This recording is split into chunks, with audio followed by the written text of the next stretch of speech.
ప్రభుత్వం అసెంబ్లీలో Kaleshwaram commission report పెట్టి బురద రాజకీయాలు చేయాలని చూస్తుందని ఆరోపించారు మాజీ మంత్రి హరీష్ రావు. ప్రజా సమస్యలపై చర్చ జరగకుండా సభ వాయిదా వేయాలని చూస్తుందన్నారు.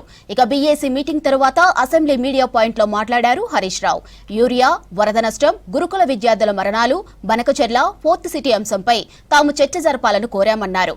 అయితే 2 రోజులే సభ జరుపుతామని చెప్తున్నారని, ప్రభుత్వానికి ప్రజా సమస్యల కంటే వేరే ప్రాధాన్యత ఏముంటుందని ప్రశ్నించారు. ఇక స్థానిక ఎన్నికల్లో లబ్ధి కోసమే ప్రభుత్వం ఇలా చేస్తుందన్నారు హరీష్ రావు. బీఏసీ సమావేశంలో బీఆర్ఎస్ పార్టీ అనేక ప్రజా సమస్యల మీద చర్చించాలని ప్రభుత్వానికి సూచించడం జరిగింది. ముఖ్యంగా బీఆర్ఎస్ పార్టీ కనీసం 15 రోజుల పాటు శాసనసభ సమావేశాలు జరపాలని ప్రభుత్వాన్ని కోరాం. రాష్ట్రం అంతా కూడా వరదలతో అతలాకుతలమైపోయి 10 మందికి పైగా చనిపోయారు. చాలా గ్రామాలకు ఇప్పటికీ కరెంట్ లేదు, రోడ్లు నెట్వర్క్ అంతా కూడా కట్ అయిపోయింది, త్రాగునీరు లేదు. ఈ పరిస్థితుల్లో వరదల మీద చర్చిద్దాము. మొదటి ప్రాధాన్యత కింద రాష్ట్రంలో వరదల వల్ల జరిగిన పంట నష్టము, ప్రాణ నష్టము, ఆస్తి నష్టము, ఆ ప్రజల్ని ఎట్లా ఆదుకోవాలో భరోసా కల్పించాలనే అంశం మీద చర్చ చేయాలని బీఆర్ఎస్ పార్టీ కోరింది. రెండవ ప్రధానమైన సమస్య మేము చెప్పింది యూరియా కొరత వల్ల రాష్ట్రంలో రైతులు గోసబడతా ఉన్నారు.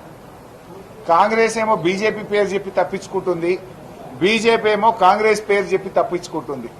కాంగ్రెస్ బీజేపీలు దొంగ నాటకాలు ఆడి రైతులను గోసబెడతా ఉన్నారు. అందువల్ల అసలు కాంగ్రెస్ తప్ప బీజేపీ తప్ప ఏంది ఈ సమస్య కారణం ఏంది? 10 ఏళ్ల బీఆర్ఎస్ హయాంలో లేని సమస్య ఇప్పుడు ఎందుకు వచ్చింది? దానికి ఏదైనా పరిష్కారం చూపిద్దాము అనే అంశం మీద శాసనసభలో ఈ ఎరువుల కొరత మీద మాట్లాడాలని బీఆర్ఎస్ పార్టీ ప్రతిపాదించింది. గురుకుల విద్యా సంస్థల్లో కనీస సదుపాయాలు లేక 100కు పైగా విద్యార్థుల మరణం, విష జ్వరాలపైన చర్చించాలని కోరాం.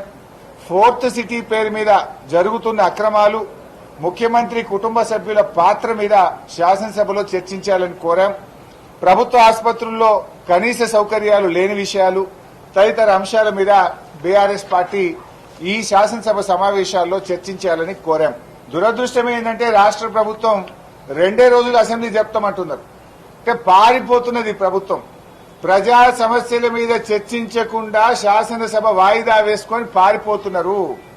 వరదల మీద మాట్లాడదామంటే వరదలు ప్రాధాన్యత కాదు, బురద రాజకీయాలు మాట్లాడుకుందామంటున్నారు. ఎరువుల మీద, రైతుల మీద మాట్లాడదామంటే అది మెల్లగా మాట్లాడుకుందాం, తొందర ఏమున్నది అంటున్నారు. అందుకే ఎరువుల మీద, రైతుల కష్టాల మీద, వరదల మీద, ప్రజలు పడుతున్న బాధల మీద మాట్లాడడానికి ప్రభుత్వం ముందుకు రాకపోవడం వల్ల మేము బీఏసీ మీటింగ్ నుంచి వాకౌట్ చేసి బయటకు రావడం జరిగింది.